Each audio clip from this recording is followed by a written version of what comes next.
मैं मनाल shine beauty parlour से और मैं आपके साथ शेयर करती हूँ कि कैसे मेरी बहनें जो है अपने घर से सैलून अपना स्टार्ट कर सकती हैं। अगर वैसे भी करना चाहें तो अगर वो लो लेवल से अपना सैलून स्टार्ट करना चाहती हैं तो वो कर सकती हैं इजीली। मेरे चैनल पे आपको हर तरह की इन्फॉर्मेशन मिलेगी about all skin care, hair treatment, makeup, हर तरह की चीज़, एडवांस मेकअप जो है, एडवांस तकनीक्स जो है वो आपको मेरे चैनल पर मिलती है।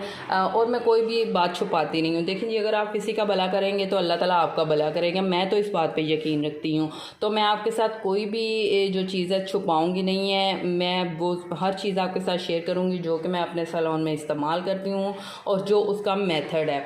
ठीक है, आज हम बात कर रहे हैं जी वाइटनिंग फेशियल के ऊपर। वाइटनिंग फेशियल हो गया, गोल्ड फेशियल हो गया, हर एक फेशियल का मकसद यही है कि स्वाय एक्नी और एक्नी वाला जो फेशियल है और एंटी एजिंग जो फेशियल है, इसके अलावा हर फेशियल का वो मकसद पर्पल करने का यही होता है कि क्लाइंट हमारा वाइटनिंग चाहता है, ब्राइटनिंग चाहता है और वो चाहता है कि हमारे स्किन पे ग्लो आए, इसीलिए क्लाइंट जो है फेशियल करवाता है। ठीक है, तो फेशियल जो मैं आज आपके साथ मेथड शेयर करने लगी हूँ, तो इस मेथड से अगर आप अपना फेशियल अपने क्लाइंट का करते हैं तो आप मुझे दवाएं देंगे, ऐसा रिज़ल्ट आएगा कि जैसा वो 3-4 हज़ार रुपया देकर बड़े सैलून से करवाती हैं तो उससे जो उनको रिज़ल्ट हासिल होते हैं ठीक वैसे ही रिज़ल्ट आपको मेरे इस मेथड से मिलेंगे। ठीक है, और आप मुझे दवाएं देंगे। बस आपने वीडियो जो है कंप्लीट देखनी है, इसको समझने की कोशिश करनी है। जिस चीज़ की आपको समझ नहीं आएगी मुझे कमेंट्स करें, मैं आपको इसका ज़रूर रिप्लाई करूँगी। कोई मुश्किल काम नहीं है। कोई इतना यूट्यूब पे फेशियल करने का तरीका इतना मुश्किल कर दिया ना, इतने जो वीडियोस देखने वाले हैं वो कंफ्यूज हो जाते हैं कि हम कौन सा मेथड इस्तेमाल करें और कौन सा नहीं करें। ठीक है, जो मैं आज आपके साथ मेथड शेयर करने लगी हूँ ना, आप इस मेथड से एक दफ़ा फेशियल करके देखिएगा। आप मुझे अपनी दवाएं जो है ना सारी जो है आप मुझे ही भेज देंगी। ठीक है, जब आपके पास ये जो मैं आपके साथ मेथड शेयर करने लगी हूँ, ये एक्नी और एक्स्ट्रा सेंसिटिव के अलावा हर जो स्किन है आप उस पर अप्लाई कर सकते हैं। ठीक है, चाहे टीनेज हो, चाहे बड़ी उम्र की हो, हर तरह की जो स्किन है उसके ऊपर आप इस मेथड से जो है फेशियल कर सकती हैं। तो सबसे पहले जो आपने जब भी फेशियल शुरू करना है तो आपने बिस्मिल्लाह पढ़ के शुरू करना है। जब भी आपने अपने सैलून में पाँव रखना है तो आपने बिस्मिल्लाह पढ़नी है। अल्लाह के राह में उसमें से ज़रूर हिस्सा निकालना है। ठीक है, तो अल्लाह ताला आपके काम में बहुत बरकत करेगा। भला करें लोगों का और आपके साथ भी भला होगा। सबसे पहले जी बात हम कर लेते हैं प्रोडक्ट की। ठीक है, प्रोडक्ट पाकिस्तान में जो अवेलेबल जो फेशियल है आपको मुख्तलिफ रेंज में, लो से हाई रेंज में, हर रेंज में फेशियल मिल जाते हैं। लेकिन जो सबसे ज़्यादा फेशियल इस्तेमाल होने वाले हैं उसमें है जी डर्माकोस है। ठीक है, डर्माकोस है और मैं जो अपने सैलून में इस्तेमाल करती हूँ डर्माकोस है, डर्मा क्लियर है, डर्मा की लाइन डॉक्टर डर्मा है और इस तरह के काफ़ी फेशियल है जो आपको तकरीबन 2500 से 3000 की रेंज में 5 पैकिंग जो होती है जार होते हैं वो आपको मिल जाते हैं। ठीक है, और उससे आप अच्छा खासा अर्न कर सकती हैं। मैं अपने सैलून में जो इस्तेमाल करती हूँ उसमें जी जेसिका का है, डर्माकोस है, डर्मा शाइन है, उसके बाद जी मैं डर्मा क्लियर का इस्तेमाल करती हूँ। डॉक्टर रेशेल का फेशियल बहुत अच्छा है, वो आप इस्तेमाल कर सकती हैं। अगर हम जब भी कोई प्रोडक्ट इस्तेमाल करते हैं तो 50% हमें फेशियल में प्रोडक्ट का रिज़ल्ट मिलता है और 50% जो है हमारे करने के मेथड से मिलता है, रिज़ल्ट मिलता है। ठीक है, अगर आप जितना मर्ज़ी भी अच्छा प्रोडक्ट ख़रीद लेंगी लेकिन अगर आपके फेशियल करने का मेथड जो है वो अच्छा नहीं होगा तो आपको उसके रिज़ल्ट अच्छे नहीं मिलेंगे। तो जी फेशियल शुरू करने से पहले आपने हमेशा बिस्मिल्लाह पढ़ लेनी है। सबसे पहले जी बात कर लेते हैं क्लिनजिंग की। जब भी आपका क्लाइंट आता है तो आपने उसकी जब उसको फेशियल बैंड वगैरह लगा लेना है तो आपने उसकी क्लिनजिंग ज़रूर करनी है। क्लिनजिंग करने का मकसद ये होता है कि क्लाइंट अगर घर से फेस वॉश करके भी आया है तो जाहिर सी बात है आते आते उसको डस्ट भी लगी होगी, पसीना भी आया होगा, तो इसीलिए हमने क्लिनजिंग जो है अपने क्लाइंट की ज़रूर करनी होती है। इस क्लिनजिंग के मेथड के लिए आप कोई अच्छा फेस वॉश भी इस्तेमाल कर सकते हैं। जैसे कि अगर एक्नी वाली स्किन है तो उसके लिए आप कोई नीम फेस वॉश इस्तेमाल कर सकती हैं। क्लिनजिंग की जो टाइमिंग है वो जी आप 2 से 3 मिनट ही आप क्लिनजिंग करेंगे, इससे ज़्यादा आप क्लिनजिंग नहीं करेंगी। तो अगर सर्दियाँ हैं तो आप वेपआउट करने के लिए, क्लीन करने के लिए उनकी स्किन आप जी ठंडा पानी इस्तेमाल करेंगी और अगर आज सर्दियाँ हैं तो आप जो रूम टेम्परेचर का पानी होगा वो इस्तेमाल करेंगी। 2 से 3 मिनट अच्छी तरह उनकी क्लिनजिंग करके आप उनका जी फेस साफ़ कर देंगे। फेस साफ़ करने के बाद आप उसको तकरीबन आधा मिनट के लिए स्टे देंगे ताकि उनका जो खून सर्कुलेट हुआ है वो नॉर्मल आ जाए। अच्छा जी, दूसरे नंबर पे जी हमारा आ जाता है स्किन पॉलिश। क्लिनजिंग के बाद जी हमेशा स्किन पॉलिश होती है और वो फेशियल का दूसरा स्टेप होता है, ठीक है। उसमें आप जी अपने क्लाइंट की स्किन के अकॉर्डिंग आप स्किन पॉलिश बना लेंगे कि जैसे क्लाइंट की स्किन पॉलिश स्किन है उसके अकॉर्डिंग आप उनकी स्किन पॉलिश करेंगे। स्किन पॉलिश करने का मकसद ये होता है कि जो क्लाइंट के फेस के ऊपर फेशियल हेयर्स होते हैं उनको हमने लाइटन करना होता है, ठीक है। जब वो लाइटन हो जाते हैं तो ऑटोमेटिकली जो हमारी स्किन है वो जो है ग्लो करना शुरू हो जाती है और लाइट लगना शुरू हो जाती है, थोड़ी फेयर हो जाती है। उसके बाद ही जब आपने उनको स्किन पॉलिश अप्लाई करना है तो अगर तो सेंसिटिव स्किन है तो आप 12 से 15 मिनट करेंगी, ठीक है। लेकिन अगर उनकी जो स्किन है ज़रा हार्ड है तो आप उसको तकरीबन 15 से 20 मिनट, जब तक आपके फेशियल हेयर्स हैं जो वो गोल्डन नहीं हो जाते, लाइट नहीं हो जाते, आप मैक्सिमम 20 मिनट से ज़्यादा स्किन पॉलिश नहीं लगाएंगे, ठीक है। तो स्किन पॉलिश आप उनको लगा देंगी। स्किन पॉलिश जब स्किन पॉलिश का पूरा मेथड जो है वो पूरा हो जाएगा तो आप उनकी जब स्किन पॉलिश है वो रिमूव करेंगी। आपको मैं पहले बता रही हूँ कि ये जो फेशियल है हर तरह की स्किन के लिए है सिवाय एक्नी और एक्स्ट्रा सेंसिटिव के, ठीक है। उसके बाद ही आपने अपने क्लाइंट के फेस पे टोनर अप्लाई करना है। टोनर अप्लाई करने का मकसद ये होता है कि टोनर जब भी हम अपने स्किन पे कोई प्रोडक्ट इस्तेमाल करते हैं या स्किन को हम मसाज वगैरह करते हैं तो हमारा जो खून होता है वो सर्कुलेट करना शुरू कर देता है, ठीक है। तो टोनर अप्लाई करने का मकसद ये होता है कि टोनर अप्लाई जब करते हैं तो हमारा पीएच लेवल जो है वो जो है नॉर्मल रहता है। हमारी स्किन अगर हम कोई भी प्रोडक्ट यूज़ करते हैं तो हमारी स्किन अगर पीएच लेवल कम हो जाए तो वो ऑयली होना स्टार्ट हो जाती है, और लेकिन अगर पीएच लेवल जो है ज़्यादा हो जाए तो वो एक्स्ट्रा ड्राई होना शुरू हो जाती है। तो इसीलिए हम टोनर का इस्तेमाल करते हैं ताकि हमारा जो पीएच लेवल है वो जो है नॉर्मल रहे। टोनर जी आपने जब अप्लाई करना है तो आपने शावर बोतल में अप्लाई करना है। अप्लाई करने के बाद उसको तकरीबन आधा मिनट, इससे ज़्यादा नहीं, आपने स्किन को वैसे ही छोड़ देना है। स्किन आपकी नॉर्मल हो जाएगी। उसके बाद जी हमारा आ जाता है डीप क्लिनजिंग। तीसरा स्टेप आ जाता है हमारा डीप क्लिनजिंग का। डीप क्लिनजिंग हम इसलिए करते हैं ताकि हमारी जो स्किन है जो हमने पॉलिशिंग की थी तो जो हमारी डैमेज स्किन है वो जो है नरम हो जाती है, ठीक है। क्लिनजिंग करने से अंदर से पोर्स अच्छी तरह सारे साफ़ हो जाते हैं। डीप क्लिनजिंग आप किसी भी क्लिनज़र जो फेशियल में आपके क्लिनज़र मौजूद होता है क्लिनज़र से कर सकती हैं। किसी भी जो ब्रांड का क्लिनज़र है और या डबल एक्शन है या ट्रिपल एक्शन है, आप इनमें से कोई भी चीज़ ले सकती हैं और उसके साथ आपने क्लिनजिंग करनी है। बेस्ट क्लिनज़र है जी डर्माकोस का जो क्लिनज़र है वो बेस्ट है, आप उसको इस्तेमाल कर सकती हैं। उसमें आपको बहुत अच्छे रिज़ल्ट मिलेंगे। क्लिनजिंग का अच्छे से जब आप क्लिनजिंग करेंगे तो आपने क्लिनजिंग की जो टाइमिंग है वो 10 से 15 मिनट रखनी है या 10 से 12 मिनट, इससे ज़्यादा आपने नहीं जाना। ये आपकी क्लिनजिंग का टाइम है। इससे जो आपके क्लाइंट के फेस की स्किन है वो नरम हो जाती है और जो डेड स्किन होती है वो नरम हो जाती है। ये हमारा जी क्लिनजिंग का तीसरा स्टेप था। क्लिनजिंग साफ़ करने के बाद हर स्टेप अक्सर सैलून वाली ऐसी होती हैं कि क्लिनजिंग के बाद ही ऊपर स्क्रब लगा दिया, ऊपर ही मसाज क्रीम लगा दी, उसको हर स्टेप के बाद फेस साफ़ नहीं करती। लेकिन ये बहुत ही गलत मेथड है। ये मेथड नहीं होता। आपकी जो आपका करने का तरीका होता है ना फेशियल या कोई भी स्किन का काम या कोई भी काम, वो बहुत मैटर करता है, ठीक है। तो हमेशा साफ़ सुथरा काम करें, अच्छा काम करें। आपका क्लाइंट आपके पास दोबारा ज़रूर आएगा। क्लाइंट बनाने की कोशिश करें। जब आप अच्छा काम करेंगे तो आपके क्लाइंट आपके पास ज़रूर दोबारा आएंगे। अच्छा जी, डीप क्लिनजिंग होने के बाद ही हमारा चौथा स्टेप जो आ जाता है वो स्क्रब का आ जाता है। स्क्रब जो करने का मकसद ये होता है कि स्क्रब जो है हमारी जब हम क्लिनजिंग करते हैं तो हमारी स्किन नरम हो जाती है, जो डेड स्किन हमारी है वो नरम हो जाती है। जब फिर हम उसकी स्क्रबिंग करते हैं तो वो जो डेड स्किन होती है वो उतर जाती है, ठीक है। जो हमारी स्किन डेड हुई होती है वो उतर जाती है। स्क्रबिंग में आप भी आपने देखा है कि स्क्रब में जो ग्रेन्स होते हैं, छोटे छोटे दाने होते हैं, बाज़ स्क्रब में वो मोटे मोटे होते हैं, जैसे कि डर्माकोस का गावा स्क्रब है, उसके वो जो उसके अंदर दाने होते हैं वो मोटे होते हैं, ग्रेन्स जो होते हैं वो मोटे होते हैं। लेकिन बाज़ जो स्क्रब होते हैं वो उसमें जो उसके ग्रेन्स होते हैं वो बिल्कुल छोटे छोटे माइल्ड से होते हैं।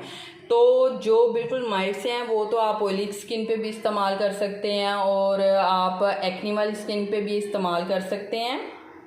लेकिन जो जिसमें जो उसके दाने जो होते हैं वो मोटे होते हैं, जैसे कि गावा स्क्रब है, वो आप सेंसिटिव स्किन पे नहीं इस्तेमाल कर सकते। वो उस तरह के जो स्क्रब होंगे, जैसे एप्रिकॉट स्क्रब होता है, वो आप हार्ड स्किन पे इस्तेमाल कर लें, नॉर्मल स्किन पे इस्तेमाल कर लें। उस तरह के स्क्रब जो है वो आपने सेंसिटिव स्किन पे और एक्ने वाली स्किन पे नहीं इस्तेमाल करने, ठीक है। अच्छा, स्क्रब करने का मकसद ये होता है, स्क्रब आपने राउंड मसाज में करना होता है, ठीक है। हल्के हाथ से करना है, बिल्कुल ही परीतों के साथ आपने मसाज करना है। आपने हार्ड हाथ नहीं अपने क्लाइंट को लगाने हैं। जितना आप नरम हाथों से करेंगे उतना ही आपके अच्छे रिजल्ट आएंगे। अच्छा, स्क्रब के बाद ये अगर तो आपके क्लाइंट के फेस के ऊपर ब्लैक हेड्स या वाइट हेड्स हैं तो आप उसको स्टीम देंगी। स्टीम का आपका टाइमिंग जो होगी वो तकरीबन 5 से 6 मिनट है, इससे ज़्यादा आप उनको स्टीम नहीं देंगी।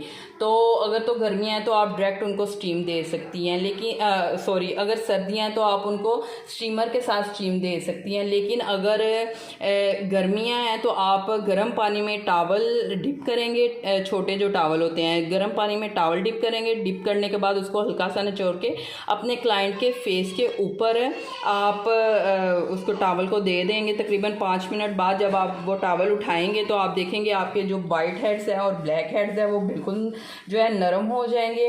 और फिर आप उसको टोनर, पहले अपने क्लाइंट स्क्रब हमने साफ़ कर लिया, उसके बाद हमने स्टीम देनी है। स्टीम देने के बाद हमने टोनर अप्लाई करना है। टोनर अप्लाई करने के बाद आपने जो अपना टूल है उसको भी टोनर लगाना है। टोनर लगा के तो आपने ब्लैक हेड्स और वाइट हेड्स जो है वो रिमूव करने हैं। रिमूव करने के बाद आपने फिर से टोनर अप्लाई करना है। आपको मैंने पहले भी कहा है कि अपनी स्किन को पीएच लेवल, बाज़ आपने देखी है ना स्किन के, अगर फेशियल कोई करवाता है तो वो ऑयली तकरीबन 2-3 दिन के लिए ऑयली रहती है, या वो सही प्रोडक्ट यूज़ स्किन के अकॉर्डिंग प्रोडक्ट यूज़ नहीं अगर किया तो वो ड्राई हो जाती है। ये बस इसीलिए कि हमारा जो पीएच लेवल है ना, वो जब स्किन ट्रीटमेंट करते हैं तो वो ऊपर नीचे हो जाता है। इस वजह से हमारी स्किन 1-2 दिन बाद का क्लाइंट ऐसे होते हैं जो फेशियल के बाद 1-2 दिन के लिए या तो उनकी स्किन ड्राई हो जाती है या उनकी ऑयली हो जाती है। लेकिन अगर आप उनको हर स्टेप के बाद आप टोनर अप्लाई करेंगे, ख़ास तौर पे आप उनको स्क्रबिंग के बाद और स्किन पॉलिश के बाद टोनर अप्लाई करेंगे तो उनका जो पीएच लेवल है वो नॉर्मल रहेगा और आपका जो क्लाइंट है उसकी स्किन ऑयली या ड्राइनेस की तरफ नहीं जाएगी। अच्छा जी, हमारा 5वां स्टेप जो आ जाता है वो मसाज क्रीम का आ जाता है। ये मोस्ट इम्पोर्टेंट जो है ना, ये जो 5वां हमारा स्टेप होता है ये मोस्ट इम्पोर्टेंट होता है। अगर आप ये मसाज अच्छे से करते हैं तो आपको शोर को अवॉइड करें। सड़क पे है तो जाहिर सी बात है शोर आएगा। अच्छा जी, हम बात करते हैं अपने मसाज क्रीम की। तो अगर आपको मेरी वीडियो अच्छी लग रही है, आपको समझ आ रही है, या मेरे समझाने का जो तरीका है वो आपको समझ आ रहा है, तो प्लीज़ मेरे चैनल को सब्सक्राइब करें, वीडियो को कंप्लीट देखें और वीडियो को लाइक ज़रूर करें और कमेंट ज़रूर करें। बहुत मेहनत से वीडियोस बनाई जाती हैं, ठीक है। तो अच्छा जी, मसाज क्रीम जो हमारी है ये कंप्लीट पैकेज होती है, ठीक है। इसमें हर तरह की विटामिन जो है हमारी स्किन के लिए ज़रूरी है, हर चीज़ ज़रूरी होती है। इसमें ये नहीं है कि अगर आप मसाज क्रीम आपने कभी भी पानी के साथ नहीं करनी, ये मेरी बात जहन में बैठा लें। अगर आपको लगता है कि जब आप मसाज कर रहे हैं तो आपकी स्किन जो है वो क्रीम जो है वो ड्राई हो रही है तो आप उसमें स्किन शाइनर इस्तेमाल करेंगे। स्किन शाइनर आपने नहीं इस्तेमाल करना तो आप उसमें जेल इस्तेमाल करेंगी। जेल आपने स्किन जेल जो होता है वो आप इस्तेमाल करेंगी। रैपिड ग्लो का, डॉक्टर डर्मा का रैपिड ग्लो बहुत ही अच्छा जेल है। आप वो यूज़ कर सकती हैं। वो भी आपके पास नहीं है तो आप एलोवेरा जेल जो है वो इस्तेमाल करेंगी, बहुत ही अच्छे रिज़ल्ट आएंगे। प्रेशर पॉइंट के साथ आपने ये मसाज जो है, मसाज वाला स्टेप है, ये आपने प्रेशर पॉइंट के साथ करना है। क्लिनजिंग भी प्रेशर पॉइंट के साथ नहीं होती, स्क्रबिंग भी प्रेशर पॉइंट के साथ नहीं होती। ये जो लास्ट हमारा स्टेप आ जाता है ना मसाज का, ये प्रेशर पॉइंट के साथ होता है। इससे जो आपके स्किन के जो मसल्स हैं वो जो है कि सर्कुलेट, आपके जो मसल्स हैं वो एक्टिव हो जाते हैं, जिससे आपको ग्लास स्किन मिलती है, ग्लो मिलता है, फ्लॉलेस स्किन मिलती है। ये मेन पार्ट होता है जी आपकी स्किन को फ्लॉलेस और ग्लास स्किन बनाने के लिए, ठीक है। इससे बहुत ही अच्छे रिज़ल्ट आते हैं। आप जब भी देखें, आप मसाज करेंगे, मसाज क्रीम के जब आप रिमूव करते हैं तो फौरी तौर पे आपकी स्किन जो है वो ग्लो में आ जाती है, ठीक है। मसाज क्रीम में जी आप सीरम ऐड कर सकते हैं। आप अगर आप जाहिर सी बात है फेशियल जो है वो जाएगा तो वाइटनिंग की तरफ, आप उसमें विटामिन सी का सीरम इस्तेमाल कर सकती हैं। अगर एंटी एजिंग स्किन है तो एंटी एजिंग स्किन के लिए जो सीरम है वो इस्तेमाल कर सकते हैं। डर्माकोस के ये वाले जो सीरम है ये बहुत ही अच्छे हैं, बहुत अच्छा रिजल्ट देते हैं। ये पूरे फेशियल में एक सीरम इस्तेमाल होता है, ठीक है। अगर आपने सीरम इस्तेमाल नहीं करना तो आप इसमें सीरम की जगह ये वाइटनिंग कैप्सूल जो आम 10 रुपये का मिल जाता है, ये पूरे फेशियल में 2 इस्तेमाल करेंगी, 2 से ज़्यादा नहीं, ठीक है। और आपने अगर आप सीरम इस्तेमाल कर रहे हैं तो आपने कंजूसी नहीं है करनी, 160-70 का आपको मिल जाता है। तो आपने पूरे का पूरा ये जो सीरम है ये आपने मुख्तलिफ स्टेप के हिसाब से पूरा सीरम अपने क्लाइंट के फेस पे इस्तेमाल करना है, ठीक है। अच्छा, तो प्रेशर पॉइंट के साथ जब हम मसाज कर लेंगे तो वो मसाज तकरीबन हमने 8 से 10 मिनट करना है। इसमें आपने पानी इस्तेमाल नहीं करना, मसाज में पानी इस्तेमाल नहीं करते। उसके बाद जी आपने नंबर 6 पे आ जाता है मास्क लगाना, ठीक है। ये मास्क लगाने का जो हमारा, अगर तो आप कोई शीट मास्क इस्तेमाल कर रहे हैं, आप अपने क्लाइंट के अकॉर्डिंग, आप उनके स्किन के अकॉर्डिंग एंड पे मास्क लगाएंगे, ठीक है। अगर तो उनकी स्किन है जी ब्लैक हेड्स वाइट्स वाली, आप चारकोल मास्क लगाएंगे। अगर तो उनकी स्किन जो है एंड रिंकल वाली है तो आप कोई भी उनको पील ऑफ मास्क लगा सकती हैं या शीट मास्क लगा सकती हैं, या आप और अगर या कोई भी अगर आप वाइटनिंग में मास्क लगाना चाहती हैं तो आप जो भी आप मास्क लगाएंगी ना, आपने उसमें ये सीरम जो है उसके 2-3 ड्रॉप ज़रूर शामिल करने हैं। अगर तो आप कोई क्रीम मास्क इस्तेमाल कर रही हैं तो वो आपने जी उसके अंदर अपना सीरम डाल लेना है। अगर सीरम नहीं तो ये जो वाइटनिंग कैप्सूल है वो आपने डाल लेना है एक।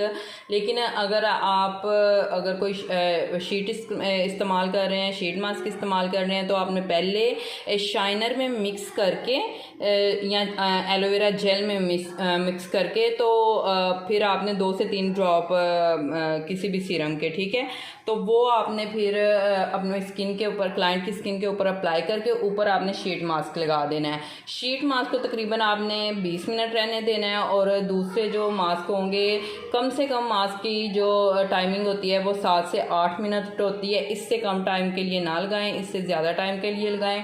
तो मैक्सिमम अगर आप देख लें कि अगर वो खुश्क होने वाला है तो जितनी देर में वो खुश्क होगा उसको फिर अप्लाई आप साफ़ कर देंगी, ठीक है। साफ़ करने के बाद जी फिर आपने जो लास्ट स्टेप करना है, ठीक है, लास्ट स्टेप जो है फेशियल का वो है वाइटनिंग। आपने वाइटनिंग सीरम हाथ पे लेना है, अगर सीरम नहीं तो आपने कैप्सूल ले लेना है, ठीक है, जो आपने मुख्तलिफ स्टेप में आपने यूज़ किया है। तो उसमें मैं तो स्किन पॉलिश में कभी कैप्सूल ऐड नहीं करती, मैं हमेशा मसाज क्रीम में कैप्सूल ऐड करती हूँ। तो दूसरा जो होता है वो मास्क के आधा मसाज क्रीम में इस्तेमाल कर लेती हूँ, आधा मैं जब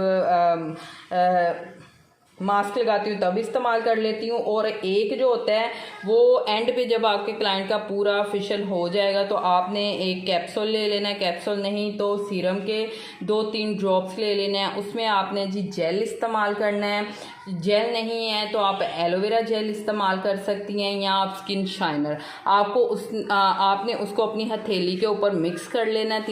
तीनों चीज़ों को मिक्स करने के बाद आपने अपने क्लाइंट के फेस के ऊपर अप्लाई कर देना है। अप्लाई करना है बिल्कुल नरम हाथों के साथ करना है। के बाद आपने अपने क्लाइंट से कहना है जी आपने तकरीबन 1 घंटे के लिए अपना फेस वॉश नहीं करना, जब और ना ही आपने चूल्हे के पास जाना है और ना ही आपने सूरज की रोशनी में अपना फेस लेकर जाना है। क्योंकि वो होता है ये है कि हमारी स्किन जो होती है क्लाइंट की वो बिल्कुल नरम हुई होती है, उस टाइम वो बिल्कुल न्यू बेबी स्किन निकल आती है। जब बेबी स्किन निकल आती है तो वो डायरेक्ट जब आग के पास जाएंगे तो हमारे जो सेल्स होते हैं, स्किन के ऊपर वाले सेल्स होते हैं वो बर्न हो जाएंगे, तो उससे उनका जो फेशियल का रिजल्ट है वो जल्दी ख़त्म हो जाएगा। तो जाहिर सी बात है अगर ऐसा होगा तो क्लाइंट आपको ही आके ब्लेम करेगा, नहीं तो उनके कोई फेस के ऊपर एक्ने वगैरह भी हो सकती है तो जिससे वो आपको ब्लेम करेगा। इसीलिए आपने उनको होम केयर ज़रूर देनी है कि जिसमें होगा जी आपने तकरीबन 1 घंटा फेस नहीं वॉश करना, जब धोना है तो ठंडा पानी इस्तेमाल करना है और आग के करीब नहीं जाना। अगर आपको मेरी वीडियो अच्छी लगी है और मज़ीद इस तरह की वीडियोस आप देखना चाहते हैं तो मेरे चैनल को प्लीज़ लाइक करें, सब्सक्राइब करें और अपने फ्रेंड्स के साथ शेयर करें और बेल आइकन का बटन ज़रूर दबा दें, क्योंकि जब भी मैं फिर नई वीडियो अपलोड करूँगी तो आपको ज़रूर मिलेगी।